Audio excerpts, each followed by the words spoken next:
ChatGPT Plus is free for college students through May. Here's the thing. You've got a lot to do between now and then. Studying for finals, writing papers, trying to keep your life on track, and ChatGPT can help with all of it. It can quiz you for your econ exam, make a study guide from your French notes, plan out your meals and study breaks. It can get really specific on how you like to learn. It can even help you come up with ways to stop procrastinating. So from now until summer break, take advantage of all the ways ChatGPT can make your life easier. Restrictions apply.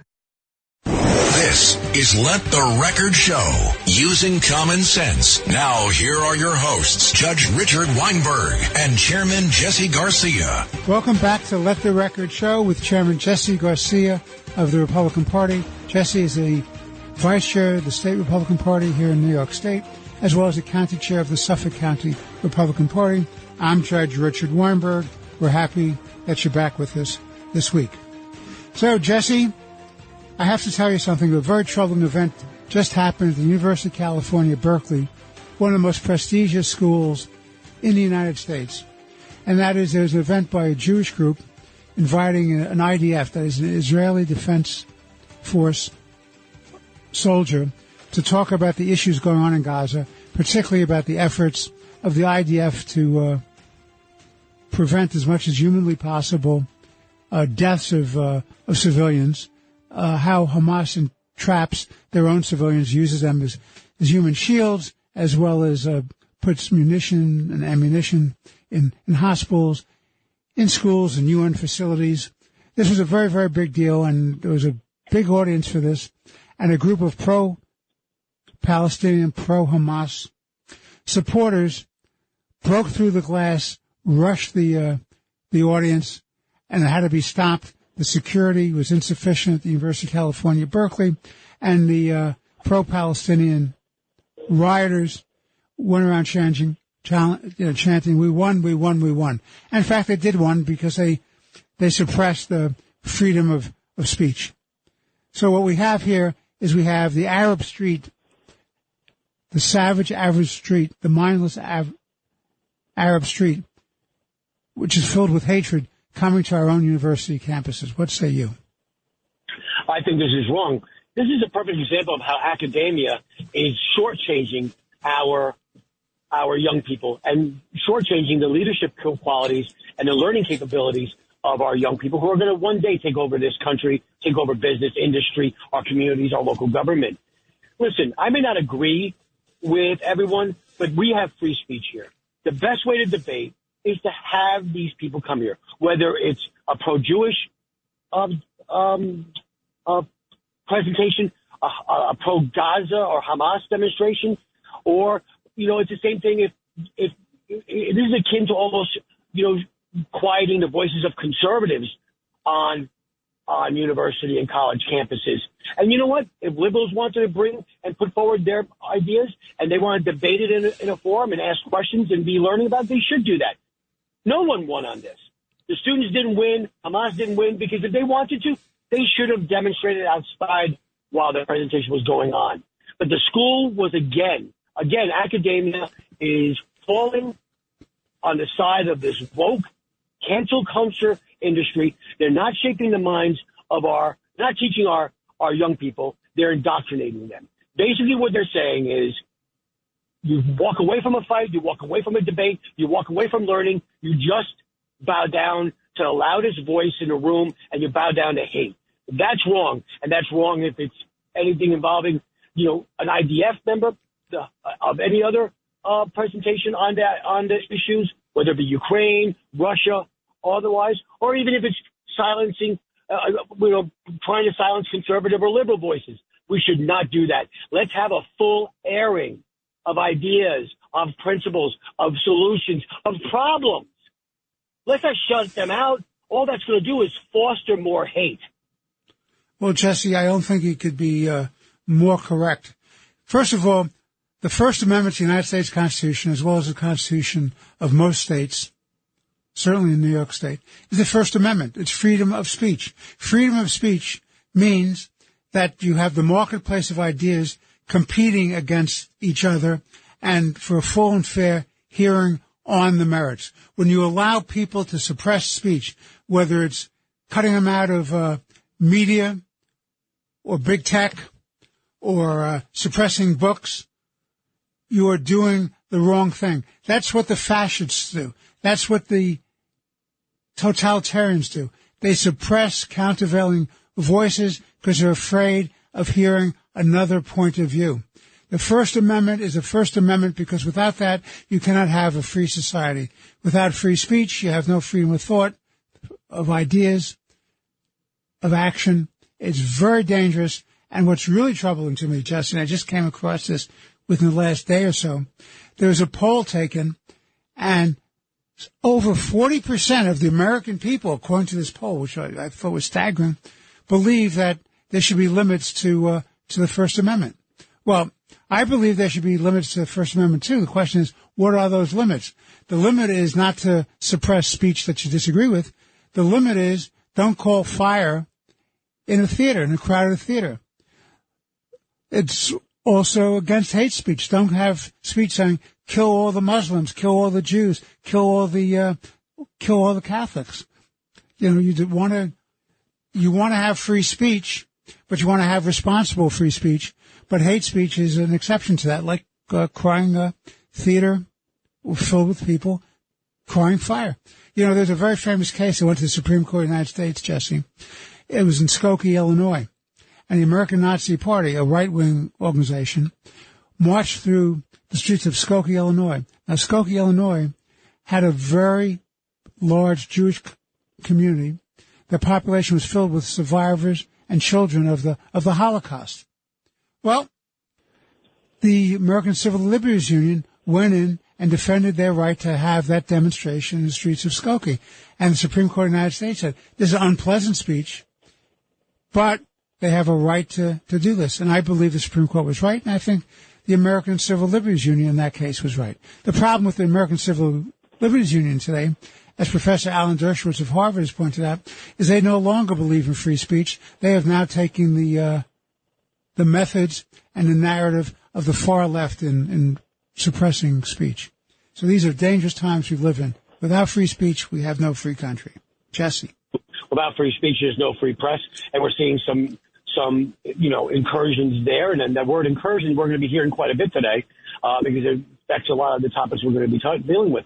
But think about it. Those 40% of the people, I bet you they're for, curtailing the First Amendment, except their rights. Because those 40% of the people, I believe, are the ones that want to have their positions heard or not have to stand and defend their positions. That's what's wrong-sided with this society at times, especially the liberal progressives. They want to suppress everybody else's speech and elevate their own because they cannot defend their positions.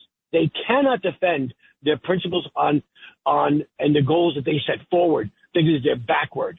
So, I'm with you. The limits of free speech are on public safety, hate, yelling fire in a crowded theater where there is none. But we've seen this going on. We've seen this going on, especially in 2020, when it was big tech that decided to suppress the voices of legitimate, well-respected, well-thought-out, well-reported, well-investigated, the New York Post story on the Hunter Biden laptop. Yeah, Miranda Devine. And by the way, John Catsimatidis and I were amongst the first people to interview her way back when she wrote her book, The Laptop from Hell. And the fact of the matter is, Jesse, they suppressed that. They wouldn't let it out. The big tech suppressed it. The newspapers suppressed it. The Washington Post, besides the fact that they were accurate about this, they had a right to come out and talk about that book, and they cut Miranda off. The only places you could hear from Miranda was either WABC Radio with Catsimatidis or the New York Post or Fox. All across, whether it was social media with big tech, other newspapers, the so-called legacy networks and cable shows, they all cut Miranda Devine off because they didn't like what she had to say. Absolutely. And that's the problem here. Once you start curtailing one voice, you're going to be curtailing all voices, and eventually they'll get to your voice. That's why this is not right. It was not right what Berkeley did. Let the people, let this IDF soldier speak. Perhaps maybe his mind will be changed, or he can see a different point of view, or perhaps those in the audience could see a different point of view, or maybe how it used to be when we were able to have discourse here in this country. You know, we come to a conclusion of an understanding, and we respect other people's points of view. But no, hate needs to drown out the opinions that counter them, and that's wrong. Absolutely right. Let's switch gears, Jesse. Just breaking news is Senator McConnell, who's the minority leader of the United States Senate and the former majority leader of the United States Senate, has announced that come this November, he will be leaving his position as the leader of the Republicans in the United States Senate. Let me give you my thoughts on Senator McConnell. I've had the occasion to meet him a number of times. I've had lunch with him. I've had dinner with him. I've talked to him extensively. I think he's a very fine gentleman. I think he was a good leader of the Republican Party in the Senate and in the Congress. But for Mitch McConnell, the senator from Kentucky, the leader of, you wouldn't have had 3 nominees proposed by President Trump who made it through the United States Senate. You would have stuck with Merrick Garland, who is now the Attorney General of the United States, who's a proposed candidate by the Obama White House for the United States Supreme Court. And there's nothing that Garland has done as Attorney General of the United States that gives me any comfort that he's done this job well, and it gives me real doubts that he would have been a good and fair and honest broker as a Justice of the Supreme Court. So Trump, rather than going after and criticizing McConnell, as he's done time after time after time, Trump would have been better served thanking McConnell for the good work he did in terms of the legislative packages that got through and getting Trump's nominees on the Supreme Court. He's a statesman. The Republicans were lucky to have him. This country was lucky to have him. He's a gentleman. He's an old-school legislator. He wasn't one of these legislators who was using that position to run for the presidency. He was never interested in that kind of ambition. He just wanted to be a responsible leader of the United States Senate. What say you? I think all Americans, from shore to shore, we owe a debt to Senator McConnell.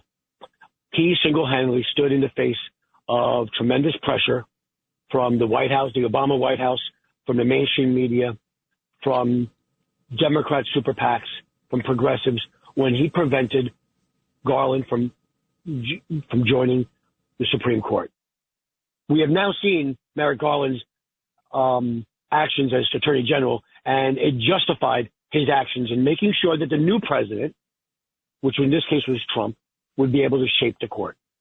This country is safer and more constitutional because of the work that Senator McConnell has done over his tenure as a leader. There is no better politician, no better tactician of Senate rules.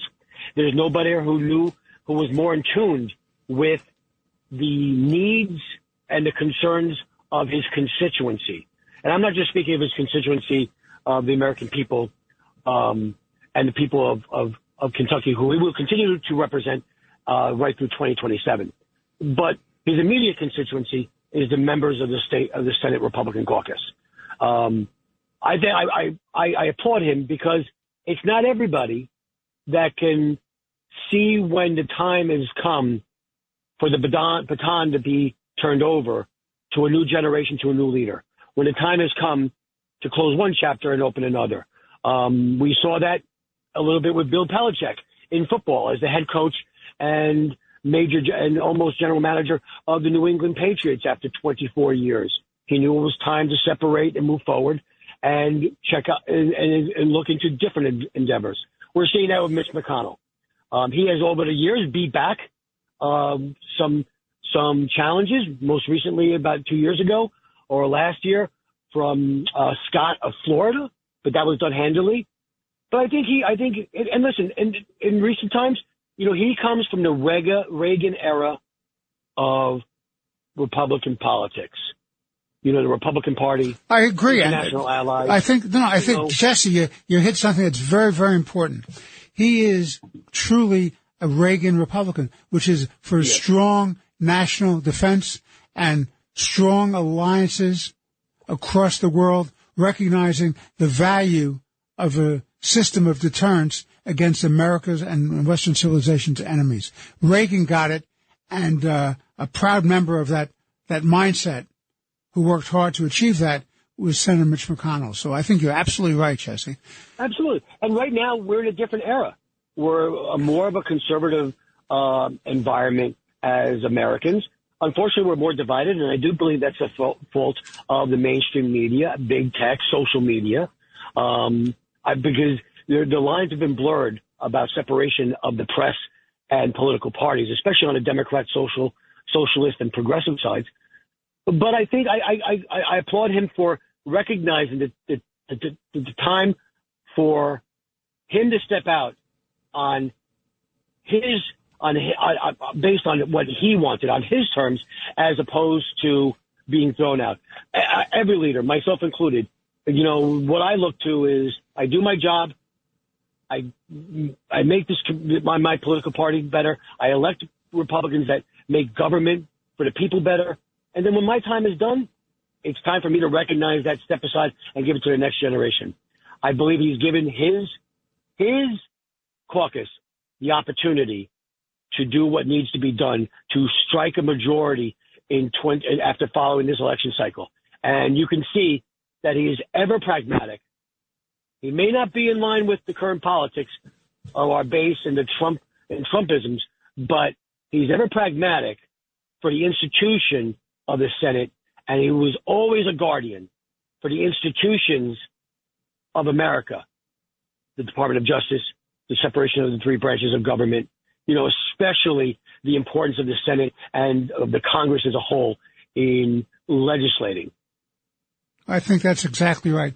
So we're taking a break. This is Let the Record Show with Chairman Jesse Garcia of the Republican Party. I'm Judge Richard Weinberg. Please stay with us. We'll be right back with more interesting conversation. Let the Record Show is on the air.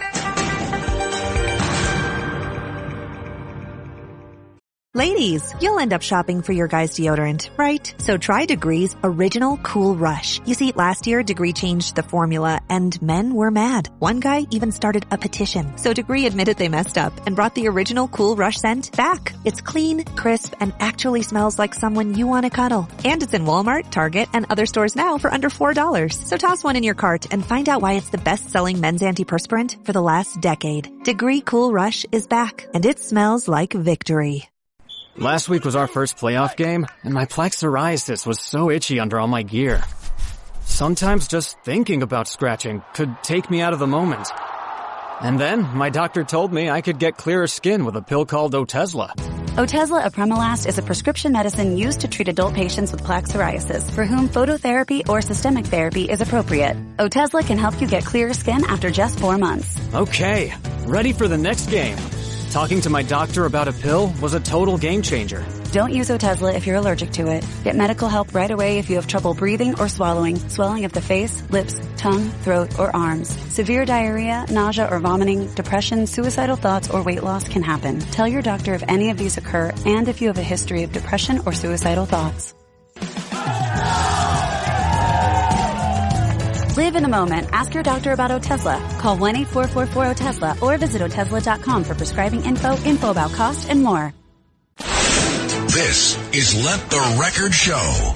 Now, here are your hosts, Judge Richard Weinberg and Suffolk County Republican Committee Chairman Jesse Garcia.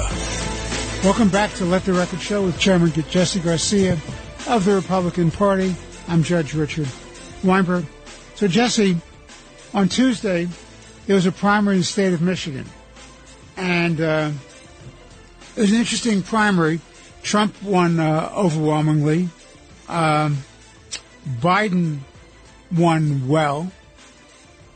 People say, why do you care about a primary in Michigan? Everybody knows who the candidate's going to be. It's going to be Trump versus Biden, unless circumstances change that. But if you had to predict today who your candidates in November are going to be for the presidency, it looks like Biden versus Trump. So what's the big deal? People ask about Michigan. Why is Michigan so important? My view of Michigan is important. is because fundamentally, since we have an electoral college system, we don't have just a mass popular vote system, the electoral college counts for something, and it's a very important constitutional protection against majority tyranny. And the whole fight, it seems to me, Jesse, and you understand this far better than I do, but it seems to me the whole fight in this country may come down to 6 or 7 or 8 different states. And Michigan is one of those so-called swing states, which could make all the difference. What do you say? Well, we found it really interesting what's happened in Michigan. And, as we're airing this show, we're in in the hours before Super Tuesday, when about another 20 other states and 20 Republicans in closed and open primaries are going to be casting their votes for either Donald Trump or Nikki Haley. There was a Republican candidate, as well as on the Democrat side. But what I found interesting, and I watched CNN for my only reason I watched CNN is because New York's own and Suffolk County's favorite son, Lee Zeldin, was asked to be on the panel. He was taking on the liberal, do-nothings on that panel. But what I found interesting, a couple of things here, Your Honor. Number one, the intensity and the enthusiasm on the Republican side. About 1.1 million Michigan Republicans cast their vote in the primary for Trump versus Haley, which Trump won by like 68% of the vote. About 775,000 Democrats voted in the Democratic primary. But what's most astonishing about this, so there's a enthusiasm gap there. Also, the results came out that in the blue-collar districts, Trump was winning by significant numbers, and also Biden was having some issues with there. But the most significant issue there, other than the enthusiasm gap, 101,000 votes for the abandoned Biden effort. This is the Muslim community and those who are against Israel, against the Biden administration. They're upset with the Biden administration for not having a permanent ceasefire, saying that he's too close to Israel. Which is a joke, by the way. Go ahead. Which is a joke, because here's what it is. So he's getting 101,000 people voting non-committal on the abandoned Biden type of hashtag effort, protest effort, which is now, on Super Tuesday, in just less than about 48 hours, it's going to spread. That non-committal abandoned Biden effort, based on this 101,000 votes cast in the Democratic primary, is going to grow. I expect that to grow and appear in many of those primaries. And as you pointed out just now, Biden's getting it from both ways.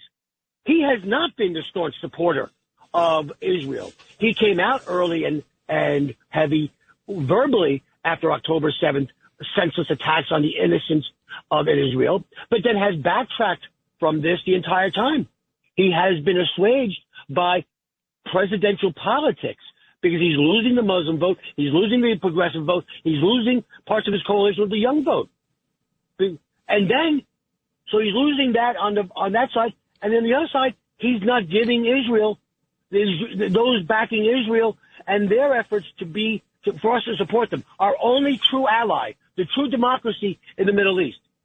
We're not giving them their aid. We're not giving them the military support they need. We're actually scolding them, telling them how they should protect their citizens and how to conduct a war. And you know what he did? He lied. With an ice cream cone at a public event before the vote, he said he expects a ceasefire based on a hostage exchange by the end of this week. The week came and ended. The only thing that happened was that he lost 101,000 votes, and this war still continues. He's playing presidential politics with the lives of our allies and our own freedoms and liberties, because they're fighting a war in Israel and in the Gaza that we do not want fought here on our grounds. Well, that's a very important point, Jesse. There was an interesting column in the Wall Street Journal on Wednesday of this week, and fundamentally, it said that both the United States and Israel have gotten it wrong. The fight is just not against Hamas. Now, I'm not so sure that that's a correct conclusion, because I think Israel understands that this is not just Hamas. I think Israel understands that, because Netanyahu's made it very, very clear.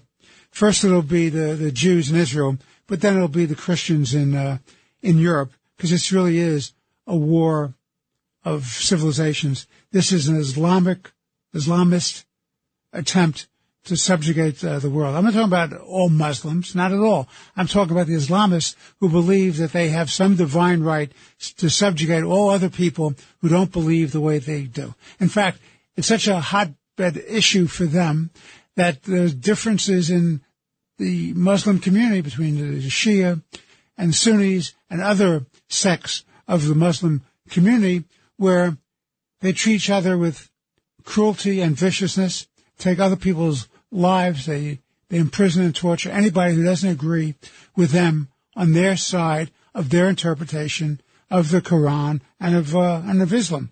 The Islamists have a drive to control the world with their religion.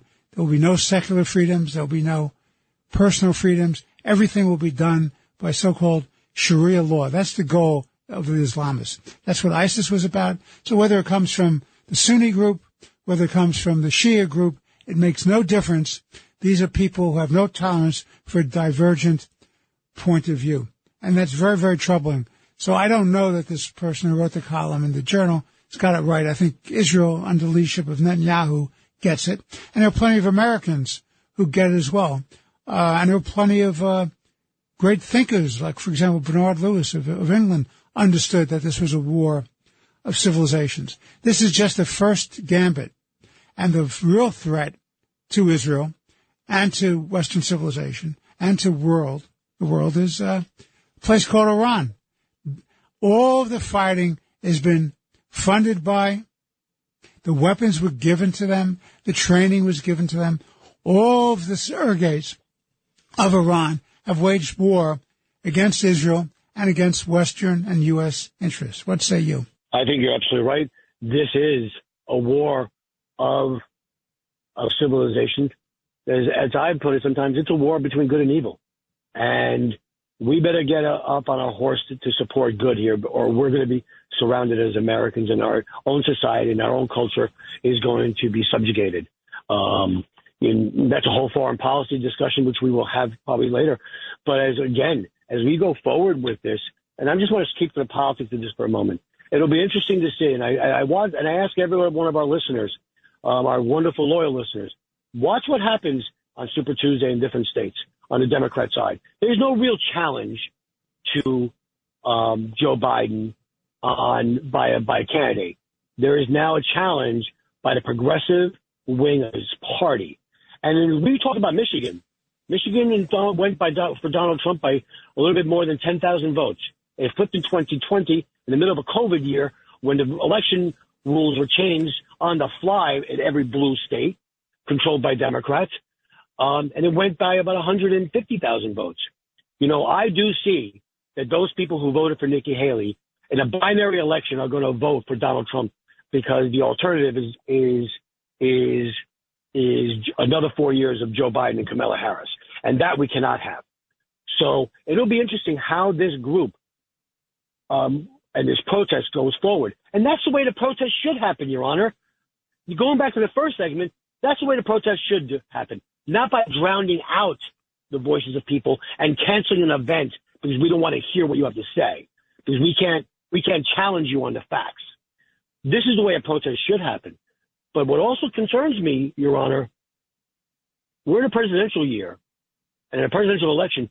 What is Joe Biden going to do? How is he going to sell out Israel and American interests for the purposes of clawing back part of that coalition that is now leaving him as this moves forward?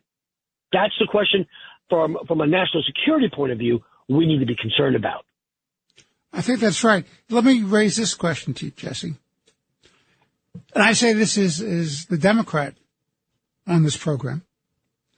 Can the Democratic Party really be serious about a second term for Joe Biden?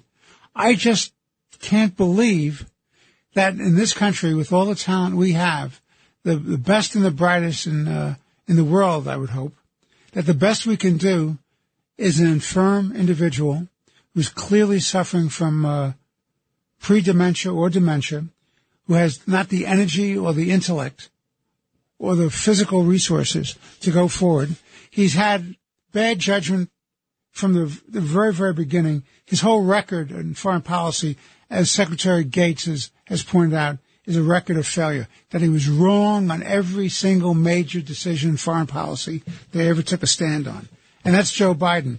And now you have an infirm Joe Biden, and you have Kamala Harris, who's an identity, it's all identity politics. She was selected not because she was the best and the brightest and able to lead this great country in a time of challenge and threat, but because she was a minority woman, half African-American, half Indian, and she was the person that did to balance the ticket, because Biden made a deal with the South Carolina Congressman Claiborne to get as many blacks in the White House in one capacity or another, and it was going to have to be a woman.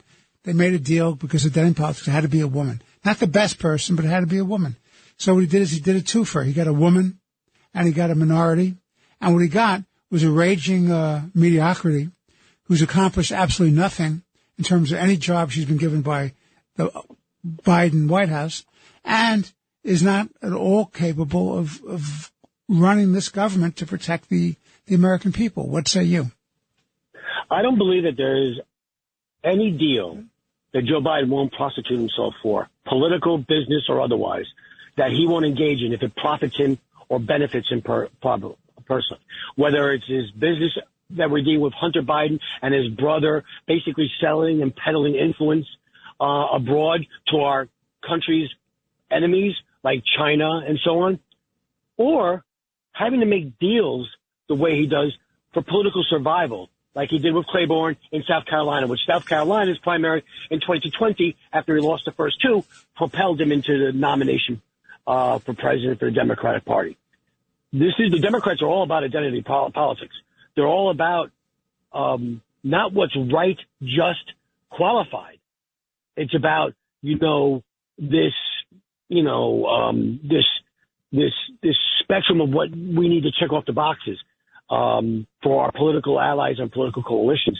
And that's a problem. That's how we got Kamala Harris, who's not prepared to be the vice president, let alone president, and how we have been stuck in this malaise for 3.5 years of the Biden presidency, whether it be domestically with our economics and inflation and people having to work multiple jobs for less pay than they did during the Trump administration, or not being respected or trusted on the global stage by our allies and our enemies. All right, we have to take a break. This is Let the Record Show with Chairman Jesse Garcia of the Republican Party. I'm Judge Richard Weinberg. Please stay with us. We'll be back in a moment. This is Let the Record Show. This is Let the Record Show, using common sense. Now, here are your hosts, Judge Richard Weinberg and Chairman Jesse Garcia. Welcome back to Let the Record Show with Chairman Jesse Garcia of the Republican Party. I'm Judge Richard Weinberg. Jesse and I are honored and privileged to have with us Congressman Andrew Garbarino. Congressman Garbarino is a good guest on our show. We've had him before. He's one of the bright lights in the U.S. Congress. And as somebody who spends a good amount of my time on Long Island, I'm happy to have him as a representative in Congress out on the island. He's a member of the Homeland Security Committee, one of the most important committees there are in the House. And most importantly of all, as we're speaking today, there are articles of impeachment against Secretary Mayorkas of Homeland Security Department. And one of the managers of those proceedings is Congressman Garbarino. Congressman Garbarino, thank you very, very much for being with Chairman Garcia and myself today. It's always a privilege to have you. I want to talk about the articles of impeachment. There were two articles, as I understand that. Could you tell our audience what those two articles are about? Yeah, the first is a willful and systemic refusal to comply with the law, and second is a breach of the public trust. The Homeland Security Committee voted in favor of both of those articles several weeks ago after several months worth of hearings and investigations. And then the articles moved to the floor of Congress, where they passed, and the secretary was impeached because of both, and he was impeached on both willful and systemic refusal to comply with the law and breach of public trust. And there's a lot we can get into. Yeah, what does it mean? What does it mean about the willful violation? What does that mean in plain terms?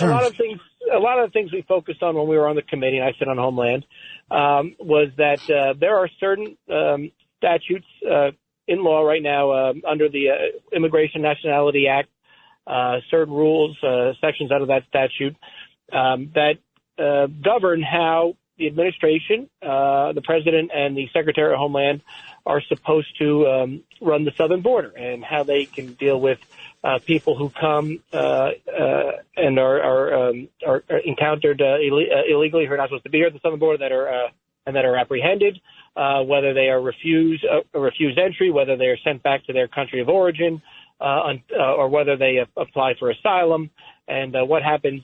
And one of the main focuses of specifically of the willful and systemic refusal to comply with the law is under the Immigration and Nationality Act, the Secretary is supposed to, or the Department is supposed to send home anybody who's apprehended at the southern border.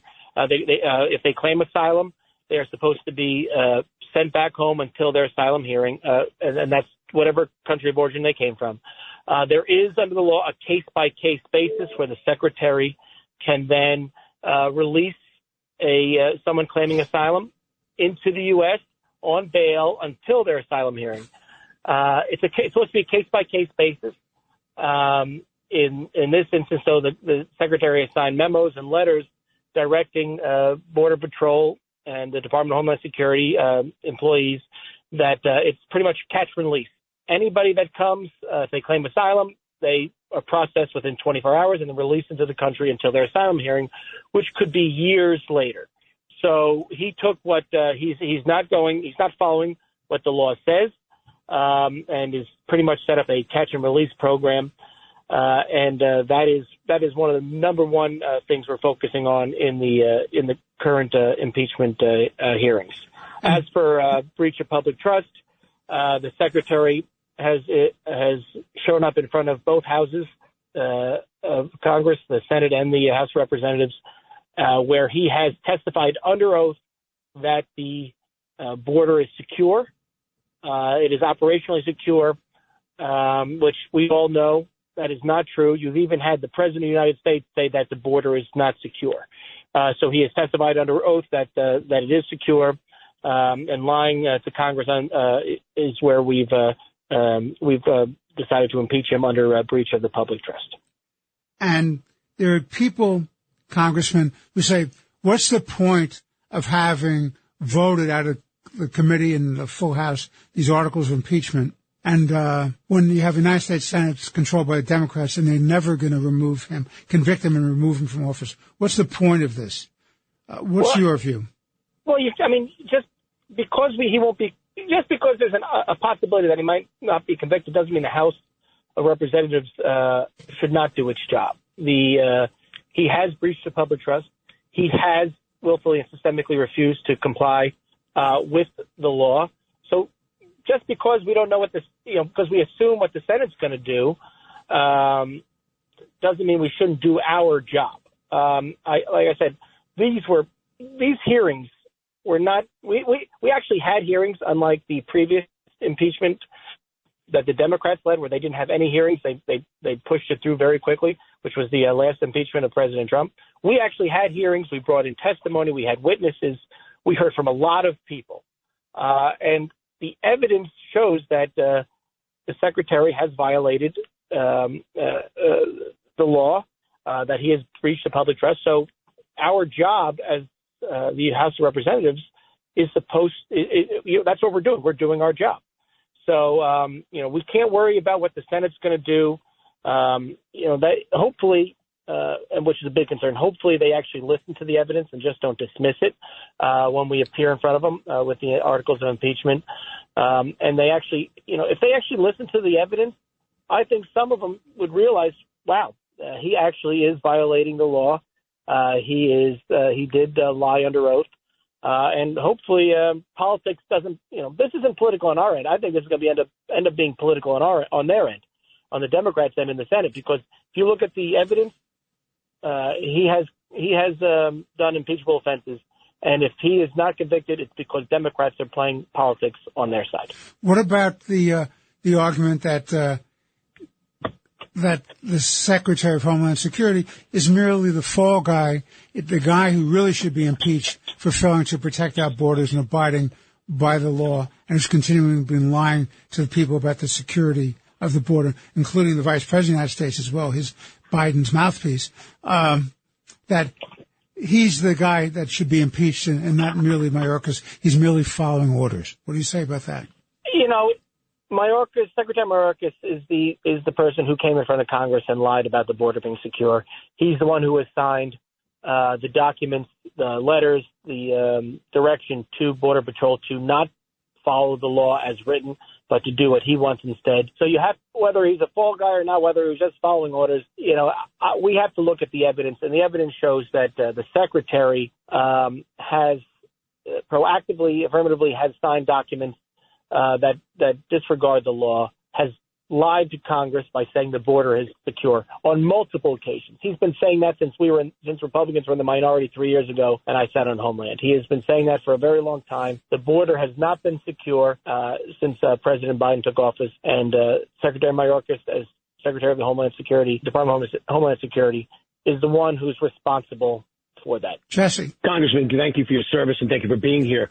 I have a couple of questions. Number one, as a member of Homeland Security, you did actually go down to the border. You witnessed the policies being implemented, or the lack of policies being implemented, by the Department of Homeland Security under Secretary Mayorkas personally. So you saw what was going on. That's number one. And maybe I want to speak to, if you could speak to that a little bit on that issue. Number two is we'd love to get it behind the scenes. We talk about impeachment managers. We talk about the procedures of the House and the Senate and such. But if you could give us, what does it mean? What is your role? Give us a look behind this curtain as to what an impeachment manager on the Senate floor looks like, feels like, and accomplishes. Oh, thanks. Thank you, Jesse. Yeah. I have been to the border. I've been to the border multiple times. I have seen my last time at the border. We were at a port of entry where the bridge connecting U.S. and Mexico, and I've seen people crossing the river and just surrendering themselves to Border Patrol. I have seen holes in the perimeter fencing that I don't know if you see. I saw there was a video we posted once where I could push the fence open enough where an adult male could fit through the hole. And this is what's going on in the border right now. It's temporary fencing. It's people showing up now it's over 8 million encounters. And when you include the gotaways, it's probably close to 12 million over the last couple of years. People they come to the border and they either sneak in or they because of the current policies under President Biden and Secretary Mayorkas, they surrender themselves. They know the rules. They know that they are released into the U.S. until their asylum hearings, which is years away. They are provided transportation to go where they want to go. And once they get to those places, they are then cared for by those communities, which costs, as we were saying in New York, costs the local governments a fortune. So, yes, I have been there. I have seen the disaster of what these policies are. And anybody that goes to the border will see them as well. As for the impeachment manager scenario, it's a little different than the presidential impeachment scenario where you have a hearing in front of the whole Senate. The House impeachment managers take the articles of impeachment after they've been voted on. They bring them over to the Senate. They read them aloud to the senators. Hopefully the senators will agree to either, one, have a hearing in front of the full Senate, or two, send it to a specific committee to have a committee hearing where we can actually present the evidence of our case, of why we impeached the secretary. We can bring it to the committee. We can bring it to the floor, and we can tell these senators why we did what we did, why we thought the secretary needs to be impeached. We could be, and what happens is, as a manager, we are responsible for answering questions of senators if they have any for us. We are responsible for questioning witnesses if we want to bring any, and if the secretary wants to bring in some defense witnesses, we are responsible for questioning them. Whether or not he is convicted in the Senate lies at our feet, and the case that we present. Unfortunately, I said this earlier in the show that it sounds like the Senate Democrats are just going to play politics, and quite possibly, and this is what we're hearing right now, that if we bring the articles of impeachment over, they might, without even hearing our evidence, make a motion to dismiss, which they only need a majority vote to do, which is 51 votes in the Senate, and they have 51 senators on the Democratic side. So it is possible that the Senate might just sweep this under the rug, refuse to hear the evidence that we've gotten over the last several months through our heavy investigation to the Homeland Security Committee under Chairman Mark Green. But we're hearing they're going to play politics and possibly just dismiss it outright, so they don't have to deal with it, which would be a disgrace. The American people deserve to have this evidence presented in front of the Senate for trial. Congressman Garbarino, I'm sorry. Go ahead, Mr. Chairman. Go ahead. I would imagine a Democrat senator from a border state, Arizona, New Mexico, they have to take a hard look at just doing a simple dismissal if they're on the ballot or if their positions are on the ballot this year, because that's going to be problematic for them in the general election. Every poll we're seeing, whether it be in the Northeast or anywhere through America, immigration is topping even the economy there. No, the border, Jesse, the border has now become the number one issue nationwide. It is. That's because every community is a border town now, because as a result of the Biden administration's efforts. The issue also, you still have these individuals. You got to think Manchin of West Virginia. He's been toying with the no labels effort. He's got to read the tea leaves that this is an issue for him during the general election, if he's actually going to go down a third party endeavor for president. So I'm hoping that maybe this is a case where political ambition and political survival actually works to the benefit of the people of America and leads to full hearings. You think that's possible? And I hope it's possible.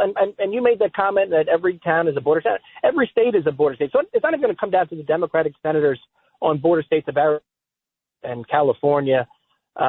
It's going to come down to, you have senators up for re-election in every state, and because of the policies, you have illegal immigrants, you have migrants being sent to every state, and those states are having to pay for them. We're seeing the governor of New York in her budget propose school aid cuts to local communities just to send $2.5 billion to New York City to cover the migrant costs there. Every state, every senator should be looking at this. This is something that is affecting everyone. And that's why immigration and border is now the top issue over economy, which, I can't tell you how long that's been since immigration took over the number one issue, but everybody is feeling this. I just recently saw a poll where 93% of the people in the poll agreed that the border is not secure. That's insane. How to handle it was a different thing, but the fact that 93% of the people in this poll said that they agreed that the border was not secure. That should be eye-opening for everyone. I hope, we're elected officials. Politics will always play part of the game. The duty of the Senate is to hear the impeachment testimony, the impeachment articles, and the evidence we have. That's what their duty is as elected officials. Politics will, of course, play a role. Hopefully politics, election politics do show them, wow, maybe we should actually listen to this and hear and have a trial to see the evidence put forward. Because, by the way, all these senators they all voted to have the trial for President Trump when there was no hearings, there was nothing. They rushed through the impeachment articles last time. So, I mean, let's see if they're going to be hypocrites here. If they could hear the Trump impeachment, they can hear this impeachment. Well, Congressman, I'll tell you what troubles me most of all. And Jesse and I talk about this a great deal on this show. And we talk about it a lot on Katz and Cosby every night as well. Fundamentally, the border crisis has to do with the integrity and the sovereignty of this country. It's a national security issue. This is not about being nice to people who want a better life. It's about what you need to do to protect and defend, as the obligation is under the Constitution of the United States and the laws of the United States, that the president has to defend and protect the country and citizens. And you have Governor Abbott, to his credit, in Texas, is fighting the fight because one of the provisions of the United States Constitution, and you're a great lawyer, Congressman, you understand this, one of the obligations of the federal government is to protect the states against invasion. What we have now is we have a massive invasion, not just in Texas. Texas is on the first line, but as you correctly point, everybody is a border city. Everybody's a border state. We have a national security threat. We have the criminal cartels. We have terrorists coming in from the watch list. We have the fentanyl crisis. So this is a very serious matter. This is, as you correctly point out, this is more than partisan politics. What say you? Well, absolutely. I mean, you look at, you said, you brought up the fentanyl, you brought up the cartels. The U.S. government is the biggest aid in human trafficking right now because, once the people come to the border and they surrender themselves and they claim asylum, we are then transporting them to a relative. And if you could see me, I'd be saying it in quotes right now.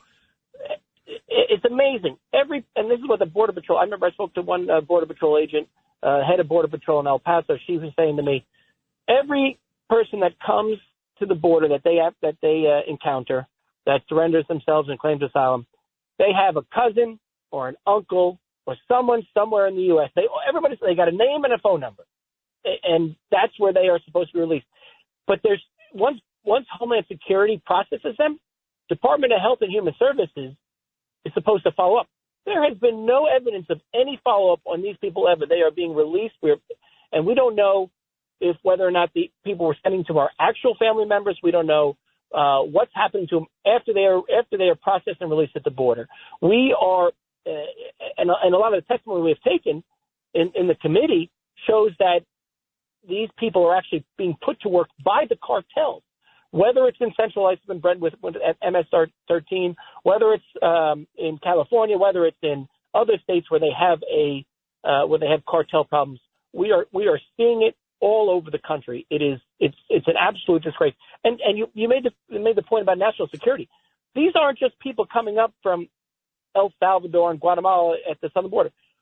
I believe now the number is over. We have apprehended nationals from over 130 different countries at our southern border, from the Middle East, China, Russia, all over the world. They are flying into Mexico. They are flying into southern countries, and they are making their way to the southern border to get into our country.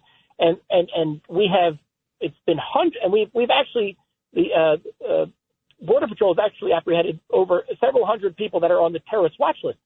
My concern is not the ones we apprehended, but the ones that got through and are part of the gotaways.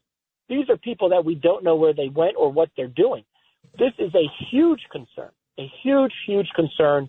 And again, goes back to why the secretary coming in front of a committee saying the border is secure when it's not, by ignoring the current law and changing and issue and pretty much running a catch and release program. We are putting ourselves at risk by having this border open the way it is. Congressman, Chairman Garcia and I want to thank you very, very much for being on Let the Record Show this week. As always, you're a true patriot. You're a fighter for American values and American security. We're lucky to have you in the Congress. We look forward to seeing what happens with this impeachment proceeding. Hopefully the Senate will do the right thing and give it a hearing to your articles and be responsible partners in the protection of this country. On behalf of Let the Record Show, Chairman Jesse Garcia of the Republican Party, I'm Judge Richard Weinberg. We've had the honor and privilege of having Congressman Andrew Garbarino, who is on the Homeland Security Committee, as well as one of the managers of the impeachment proceedings, on the show with us. Thank you for listening. We look forward to being with you next week. Thanks again. Let the Record Show is on the air.